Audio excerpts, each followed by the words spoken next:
हम्म.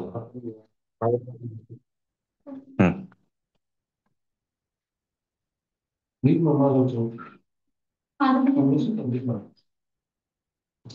पण मी मोबाईलवरच बघतो. घ्या ना ते. मोबाईल मध्ये कुठं मग शरण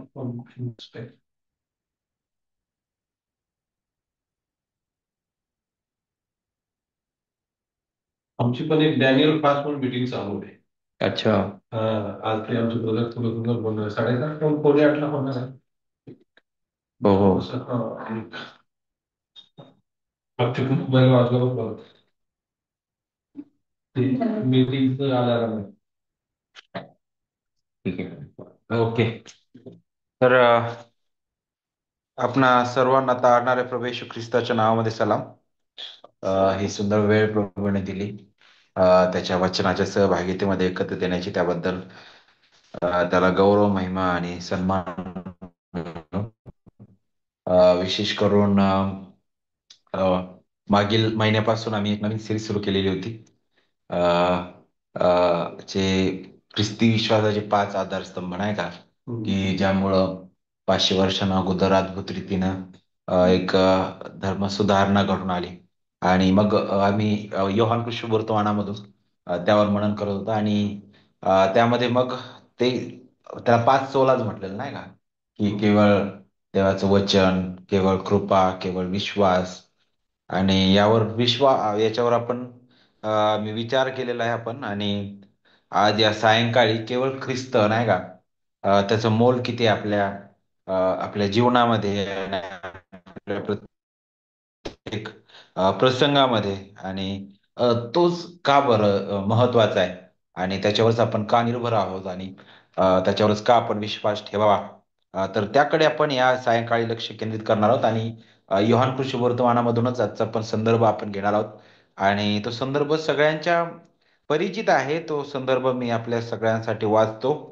योहान 1 आणि वचन 29 आपण या सायंकाळी वाचूया. आणि त्यावर अगदी थोडक्यामध्ये आपण मनन करू. थोडं विचार करू आपण, की ख्रिस्त किती आपल्यासाठी पुरेसा आहे नाही का, आणि त्याचं अद्भुत कार्य आपल्यासाठी महान आहे, मग आपल्या सर्व स्थितीमध्ये सुद्धा. तर ते वचन मी आपल्या सगळ्यांसाठी वाचत आहे. योहान 1 आणि 29. दुसऱ्या दिवशी येशूला आपणाकडे येताना पाहून तो म्हणाला, हा पहा, जगाचे पाप हरण करणारा देवाचा कोकरा. तर अगदी छोटं हे वचन वाटतं आपल्याला नाही का, पण इतकं अद्भुत हे वचन आहे, जे आपल्याला ख्रिस्ताचं पुरेसं पण नाही का, ख्रिस्ताची जे अद्भुत कार्य, त्याचे महानता, हे वचन आपल्याला प्रगट करेल. अ, आपण ज्यावेळेस विश्वासाबद्दल विचार करतो नाही नाही का, तर ख्रिस्ती विश्वास खरं तर ह्याच सत्यावर बांधलेला आहे. ख्रिस्ती विश्वासाचा स्रोत, ख्रिस्ती विश्वासाचा नायक, आणि ख्रिस्ती विश्वासाचं सर्व काही जर कोण आहे, तर तो केवळ प्रभू येशू ख्रिस्त आहे. आणि म्हणूनच ज्यावेळेस या वचनाकडे आपण येतो, तर खरं तर हे कोण बोलत आहे, तर बाप्तिस्मा करणारा योहान जो आहे, तो त्या लोकसमुदायांना संबोधित करत आहे. लोकसमुदायांना कुणाकडे तरी आकर्षित करत आहे, आणि तो म्हणजे कोण? प्रभू येशू ख्रिस्त आहे. जर आपण याबद्दल विचार केला, की का बरं ख्रिस्तच आपल्यासाठी एकमेव मार्ग आहे, किंवा ख्रिस्तच तितका मोलाचा आहे, तर त्याचं उत्तर जर आपण पाहिलं, तर आपल्याला हे समजून येईल, की ख्रिस्ताला सोडून आपले कोणतेच प्रयत्न, दिव्यदूत किंवा संतगण किंवा याजकपण किंवा दुसरी कोणतीच अशी गोष्ट, आपली धार्मिक कृत्य किंवा इवन नियमशास्त्राचं पालन करणं आपल्या स्वबळाने, किंवा आपले सद्गुण, हे काहीच आपल्याला तारण्यास समर्थ नाही आपले स्वतःचे. आणि केवळ ख्रिस्ताचं व्यक्तिमत्व आणि त्याचं जे पूर्ण कार्य आहे, तेच आपल्यासाठी पुरेसं आहे, आणि आपल्या सर्वस्वासाठी ते पुरेसं आहे. आणि तेच अगदी स्पष्ट रीतीने या एकाच वचनामधून आपल्याला पाहायला भेटतं. आता या वचनाकडे जर आपण थोडंसं निरीक्षण केलं तर दुसऱ्या दिवशी म्हटलेलं आहे. तर मग दुसरा दिवस म्हणजे याच्या अगोदर काय घडलं त्या घटनेकडे थोडंसं आपण लक्ष देऊ शकतो. अनेक गोष्टी आहेत त्याच्या मागं आपल्याला माहित आहे. हे योहान कृष्णवर्तमान जे आहे अ, ते त्याचं जी लिखाणाची पद्धत आहे आणि ज्या प्रकारे योहान सुरुवात करतो त्याची त्याची हीच इच्छा आहे की सर्वांनी ख्रिस्त हा जिवंत देवाचा पुत्र आहे नाही का, तो परिपूर्ण देव मानव आहे हा विश्वास ठेवावा, बरोबर. आणि तोच उद्देश त्याचा आहे म्हणून तो सार्वकालिकतेपासून सुरुवात करतो. त्याचं जीवन चरित्र आणि सर्वस्वाकडे तो पूर्णपणे आपल्याला त्याच एका चष्म्यातून पाहायला सांगतो नाही का. तर ज्यावेळेस आपण वचन 29 कडे येतो तर सगळ्यात अगोदर याची पार्श्वभूमी आपण पाहू शकतो की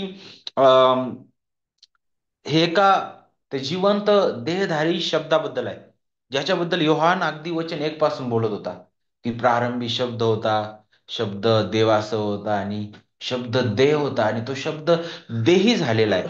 आणि मग नंतर योहान काय करतो, बाप्तिस्मा करणार योहान जो आहे त्याची साक्ष तो घेतो नाही का, की ते एक साक्षीदार म्हणून देवाने उभा केलेला आहे, जो त्याची वाणी म्हणून आपल्याला पाहायला भेटतो.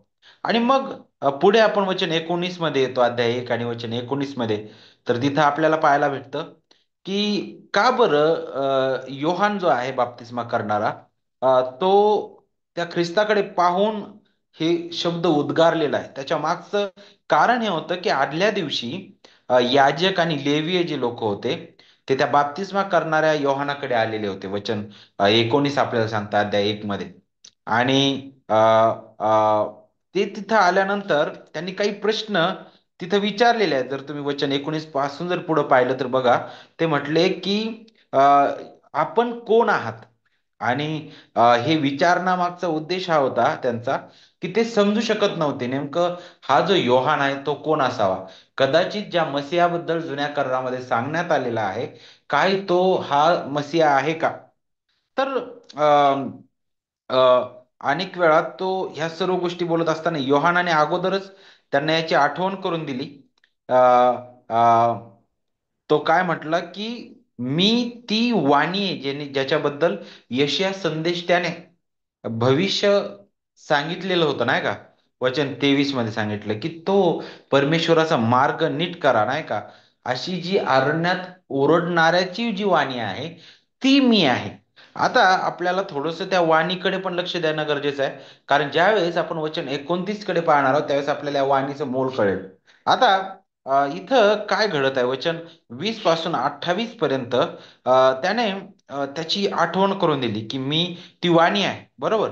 वचन 28 मध्ये आपल्याला पाहायला भेटतं की यारदेनेच्या पलीकडे बेथानेमध्ये ही घटना घडलेली आहे, बरोबर. अ, तिथं वचन 28 आपल्याला त्याबद्दल सांगतं. आणि मग त्यानंतरचा जो दिवस आहे म्हणजे तो दुसरा दिवस, बरोबर. आता हे ताजीच आहे बातमी अगदी.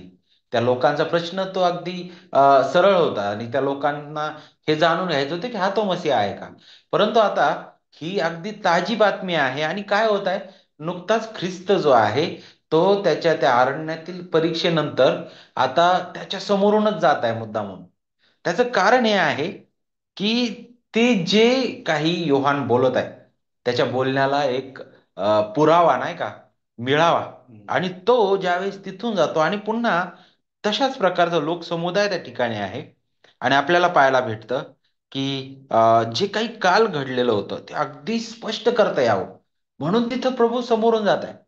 आणि आपल्याला पाहायला भेटतं की त्याच्याकडे पाहतो योहान आणि म्हणतो की बघा, जो प्रश्न तुमचा होता ना कालचा, आता मी तुम्हाला सांगत आहे की जे तुमच्या हृदयात चाललं होतं ते खरं तर इथं समोर दिसत आहे. हा पहा, जगाचे पाप हरण करणारा देवाचा कोका. आता ज्यावेळेस आपण हा पहा या शब्दाकडे लक्ष देतो बारकाईने, तर सगळ्यात पहिली गोष्ट, हा पहा जो शब्द आहे तो आपल्याला ख्रिस्ताचं पुरेशेपणाची सावली ती देतं, की ख्रिस्त पुरेसा आहे. ते आपल्याला जुन्या करारामध्ये सावलीनिशी कसं दाखवलेलं होतं. कारण योहान म्हणतो की मी वाणी आहे, बरोबर. मी वाणी आहे. कारण ज्यावेळेस तो वाणी म्हणतो तर वाणी आपल्याला संदेष्टांची आठवण करून देते नाही का, की जे संदेष्टे देवाचं मुख म्हणून होते, बरोबर. आणि जणू काय त्या सगळ्यांचं प्रतिनिधित्व हा एकटा योहान करत आहे, जणू काय शेवटचा संदेष्टा म्हणून. जो सगळ्यांची जी वाणी आहे, सर्व संदेष्टांनी अगोदरपासून जी ओरड करून सांगितलेली वाणी, ते आता एकाच मुखातून आपण ऐकत आहोत. आणि त्याबद्दल आपल्याला इथे शिकायला भेटतं, ज्याच्याबद्दल सावली जुन्या करारामध्ये देण्यात आलेली आहे. आणि जुन्या कराराकडे हे शब्द जे होते आपलं लक्ष वेधून घेतं, नाही का, की हा पहा. तर मग हा पहा कुठं पाहायला पाहिजे, आपण कशाबद्दल, याच्याकडेच का लक्ष देणं गरजेचं आहे. तर नक्कीच आपल्याला अगदी त्या सार्वकालिकतेकडे ते घेऊन जातं. प्रगटीकरण जर तुम्ही पाहिलं, तर तिथं जगाच्या स्थापनेपासून वधलेल्या कोकऱ्याबद्दल सांगितलेलं आहे. बरोबर. अगदी सार्वकालिकतेपासून त्याची अद्भुत योजना होती या ख्रिस्ताबद्दल, की त्याने या भूतलावर यावं आणि आपल्या लोकांसाठी त्याने ती खंडणी भरावी, नाही का. तर हा पहा, हे देवाची जी सार्वकालिक तारणदायी योजना होती, त्याची सुद्धा ते आठवण करून देणार होतं, नाही का. आणि जणू काय तो योहान जो आहे शेवटचा संदेष्टा म्हणून, त्या एकाच वाणीमध्ये त्या सर्वांची, त्या सर्व संदेष्टांनी केलेल्या त्या घोषणेची, नाही का, जणू काय तो पूर्तता करताना दिसत आहे, की हा तो आहे ज्याच्याबद्दल सर्व संदेष्टांनी ओरड करून सांगितलेला आहे. आणि मी तुम्हाला आता त्याच्याकडे माझं लक्ष वेधून घेत आहे, त्याच्याकडे तो बोट दाखवत आहे. ज्यावेळेस आपण हा पहा याबद्दल विचार करतो, तर मग हे शब्द आपल्याला कशा प्रकारे ख्रिस्ताचं पुरेसपण दाखवतील. तर याचा अर्थ हा आहे, की आपल्याकडे स्वतःकडे न पाहता आपण केवळ ख्रिस्ताकडे पाहावं, नाही का. आपल्या आपल्या स्वतःकडे आपण पाहू शकत नाही. आपले कर्म किंवा बलिदान किंवा जी जी व्यवस्था आहे, किंवा जे जे जे नियमशास्त्र किंवा मानवी उपाय आहे, त्याच्याकडे पाहू नका, नाही का, जणू काय. तर त्या ख्रिस्ताकडे पहा. कारण तो कोण आहे, तो कोण आहे. तर तिथे सांगितलेलं आहे, की हा पहा, जगाचं पाप हरण करणारा देवाचा कोकरा आहे. हा पहा, देवाचा कोकरा. तर मग इथं आपल्याला त्याची महान पुरेसं पण पाहायला भेटतं, की तो देवाचा कोकरा आहे, जो देवाने पुरवलेला आहे आणि देवापासून तो नियुक्त आहे.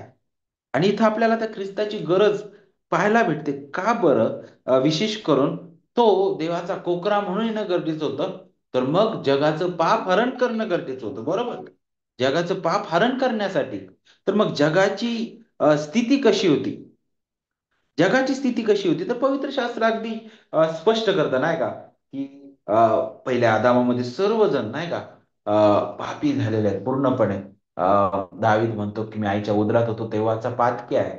आणि मनुष्याच्या मनातील विचार एकतर पूर्णपणे वाईट आहे, ते कधीच चांगलं करू शकणार नाही. पवित्र शास्त्र अगदी मनुष्याची खरी अवस्था दाखवितं. हे जग पूर्णपणे त्या भ्रष्टतेच्या, व्यर्थतेच्या जणू काही स्वाधीन करण्यात आलेलं आहे. ही अवस्था आहे जगाची. आणि का बरं? त्याच्या मागचं खरं कारण काय आहे? तर पाप आहे, जे कधीच पवित्र देवासमोर आपल्याला उभं करू शकत नाही. त्यामुळे आपण राहू शकत नाही, कारण देव अतिपवित्र आहे. आणि म्हणूनच रोमकारस पत्रामध्ये सुद्धा अध्याय 3 मध्ये अगदी स्पष्ट रीतीने पाऊल त्याचाच उलगडा करतो, नाही का. पापाचं वेतन हे मरण आहे. त्याच्यासमोर आपण कधीच उभं राहू शकणार नाही. आत्मिक रीतीने आपण मेलेले होतो. आणि म्हणूनच देवाचा अद्भुत पर्याय आपल्याला इथं पाहायला भेटत आहे. तो म्हणजे काय? कोकरा. आणि हा जो कोकरा होता, तो आपल्याला देवाची जी तात्पुरती जी योजना होती जुन्या करारामध्ये, नाही का, त्याची आठवण करून देणार होतं. का बरं? प्राण्यांनाच देवाने निवडलं, त्यांची अर्पण त्याबद्दल आपल्याला जुन्या करारामध्ये पाहायला भेटतं. काय त्या प्राण्यांचं रक्त देवाला देवाचं समाधान करू शकत होतं का? तर बिलकुल नाही. अगदी त्या एदेन बागेमध्ये खुद्द देवाने अर्पण दिलेलं आपल्याला पाहायला भेटतं. त्याने खुद्द पाऊल उचललेलं पाहायला भेटतं, जे त्या आदाम हवेची नग्नता झाकण्यासाठी. बरोबर. लेवीच्या पुस्तकामध्ये आपल्याला पाहायला भेटतं, की एक प्रायश्चित्त अर्पण म्हणून त्यांना देवाने नियुक्त केलेलं होतं तात्पुरत्या रीतीने. पण ते खऱ्या रीतीने आपले पाप वाहून घेण्यासाठी आणि आपल्या पापाची पूर्ण भरपाई करण्यासाठी कधीच सक्षम नव्हते.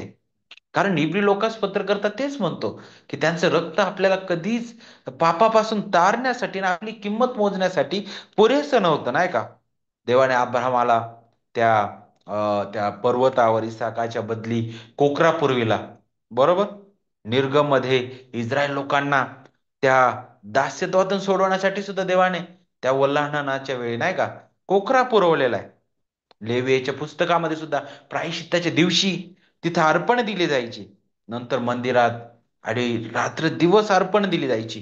ही सर्व अतृप्तता दाखवत होती की ही जी हजारो प्राण्यांची अर्पण आहेत त्यांचं रक्त सांडणं सुद्धा कधीच देवाला आनंद देऊ शकत नाही. आणि म्हणूनच देवाच्या कोकऱ्याची गरज होती. देवाच्या कोकराची गरज होती. आणि तेच आपल्याला इथं पाहायला भेटत आहे की तो देवाचा कोकरा आहे. आणि कशासाठी तो आला तर त्याचं कार्य म्हणजे काय? जगाचं पाप हरण करणं.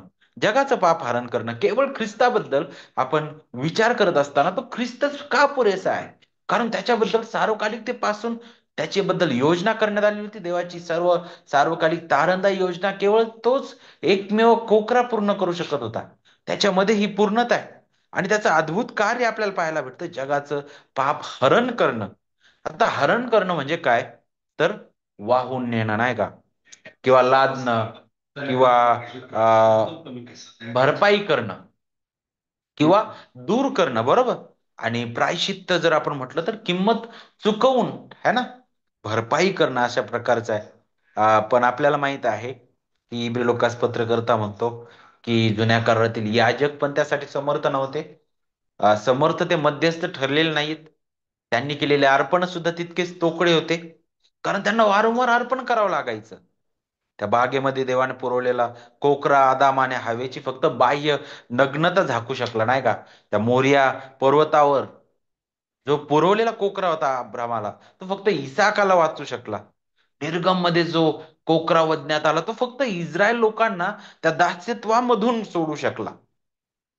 आणि जे रात्रंदिवस अर्पण केले जायचे हे सुद्धा पूर्णपणे असमर्थ होते. पण असा एक कोकरा येणार होता, त्याची ती महान सावली होती नाही का. आणि म्हणूनच योहान जो आहे, बाप्तिस्मा करणारा योहान, तो तो हा पहा, तो जगाचं पाप हरण करणारा देवाचा कोकरा आहे. ती जी जुन्या करारातील अर्पण आहेत ती कधीच देवाला आनंद आणि समाधान देऊ शकले नाही, परंतु ख्रिस्त त्याचं एकदाच केलेलं अर्पण हे सार्वकालिकतेमध्ये देवाचं समाधान करू शकलेलं आहे. पूर्ण बलिदान, पूर्ण किंमत ख्रिस्ताच्या रक्ताने सोडून भरण्यात आलेली आहे. म्हणून हरण करणं जो शब्द आहे तो आपल्याला याची आठवण करून देतं की आमचं पाप त्याच्यावर लादण्यात आलं. आणि आपल्याला पाहायला भेटतं की त्याची नीतिमत्वता आपल्या खात्यात बहाल करण्यात आलेली आहे. दुसरे करिंथ 5:21 आपल्याला त्याबद्दल सांगतं की त्याला पाप ठाऊक नव्हतं, पण त्याने तुमच्या आमच्या करिता बरोबर पाप असे केले, ह्यासाठी की आपण त्याच्या ठायी देवाचं नीतिमत्व असं व्हावं. तर जगाचं पाप हरण करणं हे त्या कोकऱ्याचं कार्य आपल्याला दाखवितो, बरोबर. आणि मग त्या कोकऱ्याबद्दल शिकत असताना ज्यावेळेस ख्रिस्ताच्या पुरेसेपणाबद्दल, ज्यावेळेस केवळ ख्रिस्त तो का पुरेसा आहे याबद्दल आपण शिकत असताना पुढे मग आपल्याला शिकायला भेटतं की तो कोकरा आला, तो वधल्या गेला, तो तिसऱ्या दिवशी पुन्हा उठलेला आहे, तो तारणारा प्रभू येशू ख्रिस्त. आणि आपण पाहतो की आज तो कुठे आहे? तर मते 28 आणि 18 मध्ये अगोदर ख्रिस्ताने सांगितलं नाही का की सर्व जो अधिकार आहे स्वर्गात आणि पृथ्वीवर मला देण्यात आलेला आहे. आणि ज्यावेळेस आपण प्रकटीकरणामध्ये पाहतो, मला असं वाटतं 5व्या अध्यायामध्ये, जिथं 7 शिंगे असलेल्या कोकऱ्याबद्दल पाहायला भेटतं नाही का. योहान एक वाणी ऐकतो जिथं म्हटलेलं आहे की यहुदा वंशाचा सिंह. आणि ज्यावेळेस तो वळून पाहतो तर अरे काय, तो कोकरा आहे आणि ज्याला 7 शिंगे आहे. तो फार खंबीर उभा आहे, तो असा दुर्बळ नव्हता. आता तो वधण्यासाठी गेलेला नाहीये, तर हा पराक्रमी, विजयी आणि महान कोकरा आहे आणि तोच यहूदा वंशाचा सिंह आहे. आजची स्थिती काय आहे त्या कोकऱ्याची, ख्रिस्ताची? तो पित्याच्या उजवीकडे बस महानतेने. आणि भविष्यामध्ये तोच अद्भुत रीतीने पुन्हा येणार आहे.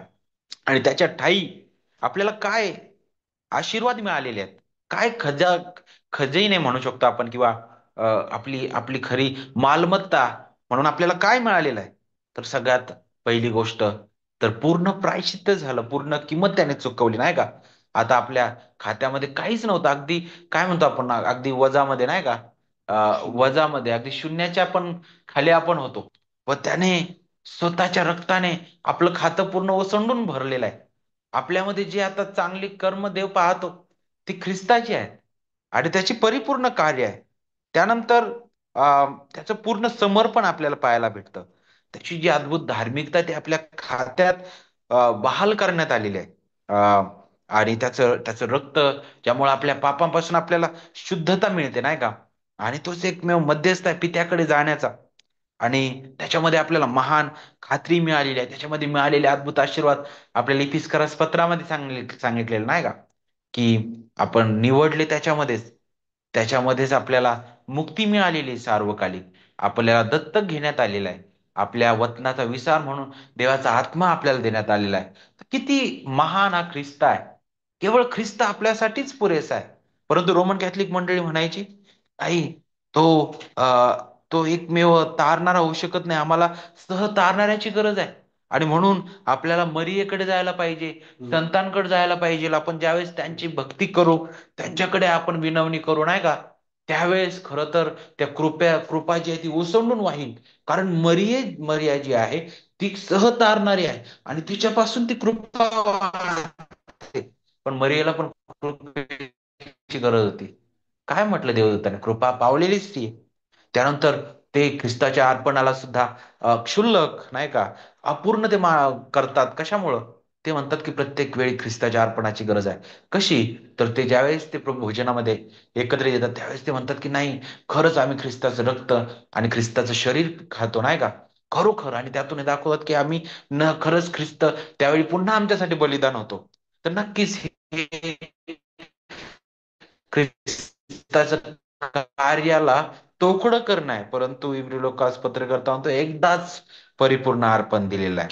ख्रिस्ताच्या धार्मिकतेबरोबर आपली सुद्धा धार्मिकतेची गरज आहे. आपल्याला सुद्धा काहीतरी जोडण्याची गरज आहे. जे क्षमापत्रे नाही का ती तुम्ही घ्या.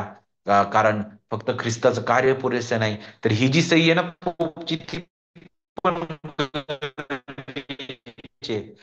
त्यामुळं तुम्हाला आणखी चांगलं होईल. पर्गेटरी मधून बाहेर जाण्यासाठी सुद्धा तुम्हाला अधिक सोपा मार्ग होईल नाही का. तर ही अगदी भयंकर गोष्ट होती. सगळ्यात भयंकर. आणखी एक भयंकर गोष्ट काय होती बरं, तर कोमल येशू करणं. म्हणजे कसं, तुम्ही पाहिलं ना तिथं एक मूर्ती एका कडेवर ते येशू बाळ म्हणून असतं. तर हे सुद्धा भयंकर गोष्ट आहे. त्याला आपण बाळ आणि कोमल येशू म्हणून नाही पाहू शकत. कारण तो आता बाळ नाही, तो सार्वकालिक ख्रिस्त आहे, ज्याने आपलं कार्य पूर्ण केलेलं आहे. आणि म्हणूनच ज्यावेळेस आपण हॅडलबर्ग वाचतो नाही का, तिथं आपल्याला त्याचं पुरेसं पण सांगितलेलं आहे की तोच आपल्यासाठी पुरेसा आहे. कारण हे तारण त्याच्यापासून आहे, नीतिमत्व त्याच्यापासून आहे, सर्व काही त्याच्यापासून आहे. म्हणून केवळ ख्रिस्त आपल्या तारणासाठी पुरेसा आहे. केवळ ख्रिस्ती जीवनासाठी पुरेसा आहे. म्हणूनच तो म्हणतो की मी द्राक्षवेल आहे आणि तुम्ही फाटे आहात, बरोबर. आणि पूर्ण तो जीवन रस कुठून येतो, तर त्या वेलातूनच त्या फाट्यांना पुरवला जातो. आपण जे ख्रिस्ती म्हणून घेतो, आपल्या ख्रिस्तीत्वाचा श्वास ख्रिस्त आहे. त्याच्याशिवाय आपण काहीच करू शकत नाही. म्हणून कदाचित आपण अशक्त असू नाही का, कदाचित आपण वेदनेतून जात असू, कदाचित आपण पुष्कळ वेळा दुःखात संकटात असू, कधी कधी आपण तुटलेले असू, तरी पण हाच ख्रिस्त ज्याने आपल्याला अद्भुत तारण दिलेलं आहे, त्याने जर आपल्यासाठी स्वतःचा प्राण राखून न ठेवता दिला, तो आपल्याला याही प्रसंगामध्ये राखतो. कारण त्याची जी झालेली मोह परीक्षा आणि तो ज्या सर्व स्थितीतून गेलेला आहे, त्या स्थितीतून त्याने हे दाखवलं की मी सहानुभूती दाखवणारा याजक आहे. का बरं? कारण मी स्वतः तुमच्या अगोदर त्या स्थितीतून गेलेलो. माझी परीक्षा झाली, तुमची परीक्षा होते ना? हो, माझी परीक्षा झालेली आहे. तुम्हाला दुःख कष्ट होतात ना? हो. तुमच्यापेक्षा जास्त वेदना मी सहन केलेल्या आहेत आणि मला माहित आहे मानवी वेदना काय आहेत. म्हणून तुमच्या वेदना मी तुमच्यापेक्षा जास्त जवळीकीने पाहतो. कारण मला आता सहानुभूती आहे. कारण मी स्वतः मानव होऊन या भूतलावर आलो. तुमच्यासाठी तुमच्या बदली मी जगलेलो आहे. म्हणून तुम्हाला जर आश्वासन पाहिजे तर मी तो आहे. तुम्हाला जर ती खात्री पाहिजे तर मी ती आहे. तुम्हाला जर त्या सर्व गोष्टींमध्ये विश्वासात दृढ व्हायचा आहे, तर तो केवळ मीच आहे. माझ्यावरच तुम्ही निर्भर राहू शकता. आणि म्हणून त्याच ख्रिस्ताच्या हाती आपण पडू. त्याला सोडून आपण दुसरीकडे कुठेच दुसरा मार्ग शोधू नये. कारण एकमेव मार्ग केवळ तो आहे. आणि म्हणूनच ज्यावेळेस आपण या 5 बद्दल विचार करतो नाही का, ते फारच अद्भुत आहे. ख्रिस्ती विश्वासाचे आधारस्तंभ आपण त्यांना म्हणतो नाही का. आणि पवित्र शास्त्रामधून ते आहेत. ते आपल्या सर्व स्थितीमध्ये आपल्याला सांत्वन देणार आहेत. म्हणून देवबाप करो आपल्या सर्वांना याद्वारे आशीर्वादित करो आणि आपल्याला तो त्याच्या कृपेत राखो. आपल्या सर्व स्थितीमध्ये तो आपल्याला धैर्य दो, आपल्याला तो उभा करो, अधिक दृढ करो ख्रिस्तामध्ये, त्याच्यामध्ये मुळावलेले आणि आणि त्याच्यामध्ये वाढत असलेल्याचे तो आपल्याला करो. पुढे जाऊन आपल्याला पाळत सगळे त्याचे. ठीक आहे. सुंदर आठवण आपल्याला आज भेटलेली आहे की ख्रिस्त पाप हरण करणारा देवाचा कोकरा आहे आणि आम्हा विश्वासणाऱ्याचे पाप तो हरण करतो, त्याचं प्रायश्चित्त घडवून आणतो आणि लांब आपल्यापासून दूर असं करतो आणि त्याच्या याजकत्वाद्वारे तो आपली रदबदली करतो. आणि एक दिवस असा येईल की या जगातलं पापच तो काढून घेणार व नवीन आकाश व नवीन पृथ्वी बनवणार आणि आम्ही त्याच्या बरोबर राज्य करणार. तर देवाला धन्यवाद देऊया. काही प्रार्थना विनंत्या आहेत का? येस. मी मोठी विनंती आहे. इथं आम्ही आरोग्यासाठी प्रार्थना करा. येस. आणि परवाच्या दिवशी आमचं कन्व्हेन्शन आहे शनिवारी हॅलो. तर त्या कन्व्हेन्शन प्रार्थना करा. मी हो हो. हॅलो. बाळासाहेब. हा, येस येस. मी सुजाता शिंदे बोलतेय. हम्म. हॅलो. आज येस येस, ऐकू एक येते. एक एक महिना झाला मी आजारी आहे. हो हो मला खूप त्रास होत आहे. हो.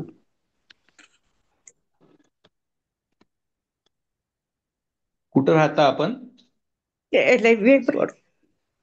अच्छा अच्छा. ठीक आहे ठीक आहे, आम्ही नक्की येऊन तुम्हाला भेटू शकतो. तुम्ही नंतर पत्ता पाठवा आम्हाला, आम्ही येऊन हो. प्रार्थना करू शकतो. येस. तर आम्ही रेव्हरंड संजीव दादा चव्हाण यांच्या घरी आहे. त्यांची पण प्रार्थनेची विनंती आहे की त्यांना त्यांचं जे ऑपरेशन नंतर पूर्ण स्वास्थ्य देवाने त्यांना द्यावं. तर त्यांच्यासाठी पण प्रार्थना करूया. सुजाता शिंदे ना म्हटले. ओके. सलाम पाळक सर, प्रेज लॉर्ड. हा, प्रेज द लॉर्ड. आमची एक विनंती होती मास्टर. हा हा. तर जे आता घराचं काम जरा चालू करायचं आहे. बरंचसं प्लास्टर आणि घरातलं काम भरपूर बाकी आहे. तर तो हा देवाची हा. कृपा करू प्रार्थनेत प्रार्थनेत आठवण ठेवू. ओके, आपलं नाव काय म्हटले? वसंत वसंत हो. जाधव. येस येस, हो, ठीक आहे. हो. ओके, आपण प्रार्थना करूया. हॅलो. त्या आमच्या, हा बोला. आमच्या बाबांसाठी प्रार्थना करायची होती.